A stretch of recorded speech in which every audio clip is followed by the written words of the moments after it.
جو شخص اپنے اعمال کو سنوار لیتا ہے اللہ تعالیٰ اس کے حالات کو سنوار دیتے ہیں۔ ہم اس کوشش میں لگے ہوئے ہیں کہ حالات پہلے سنوریں پھر اعمال سنواریں گے۔ آپ بات کریں دوست سے، بھئی آپ مسجد میں نظر نہیں آتے، کچھ کاروباری حالات ٹھیک نہیں، ٹھیک ہو گئے تو میں مسجد میں آؤں گا۔ یعنی ہم چاہتے ہیں حالات پہلے ٹھیک ہوں، اعمال بعد میں ٹھیک ہوں گے۔ کیسے ترتیب الٹ سکتے ہیں؟ چنانچہ جسے دیکھیے وہ اسی کوشش میں لگا ہوا ہے کہ پہلے حالات ٹھیک ہوں، بعد میں اعمال ٹھیک کریں گے۔ تو ترتیب ہی الٹی ہم کرتے پھر رہے ہیں۔ اعمال کو جو شخص سنوار لیتا ہے اللہ تعالیٰ اس کے حالات کو سنوار دیتے ہیں۔ اعمال بگڑیں گے، حالات بگڑیں گے۔ جب کہا میں نے کہ یا اللہ تو میرا حال دیکھ، حکم آیا میرے بندے نام اعمال دیکھ۔ ہم حالات کا تو شکوہ کرتے ہیں، اپنے عمل تو نہیں نہ دیکھتے۔ سمپل سی مثال ہے کہ بجلی سے ایک مشین چلتی ہے، اب ایک بندہ مشین کو روکنا چاہتا ہے، ایک ہی ترتیب ہے کہ پیچھے سے بٹن بند کرو۔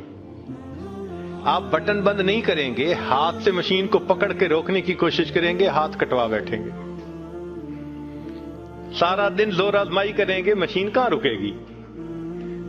تو عقل مند بندہ مشین کو پکڑ کے نہیں کھڑا ہوتا، وہ سوئچ کو بند کرتا ہے۔ حالات کا سوئچ اللہ رب العزت کے ہاتھ میں ہے۔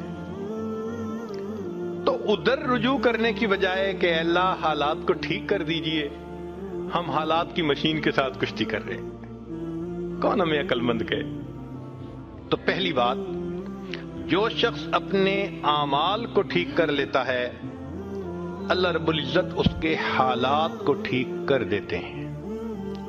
دوسری بات، جو شخص اپنی آخرت کو سنوار لیتا ہے اللہ تعالیٰ اس کی دنیا کو سنوار دیتے ہیں۔ ہم پھر الٹے چاہتے ہیں کہ پہلے دنیا سنورے پھر ہم آخرت سنواریں گے۔ یہاں پھر ہم غلطی کرتے ہیں، دن رات دنیا سنوارنے میں لگے ہوئے ہیں۔ پزل بنی ہوئی ہے، ایک حصہ جوڑتے ہیں تو دوسرا ٹوٹتا ہے، وہ توڑتے ہیں تو پہلا ٹوٹتا ہے۔ ہر بندہ لگا ہوا ہے اسی کوشش میں۔ تو اللہ رب العزت کے ہاں ترتیب یہ ہے۔ اس کی مثال اگر دیکھنی ہو، صحابہ رضی اللہ عنہ کو مبارک زندگیوں کو دیکھیے، انہوں نے اپنی آخرت کو سنوارا، اللہ نے اس کے نتیجے میں ان کی دنیا کو سنوار دیا۔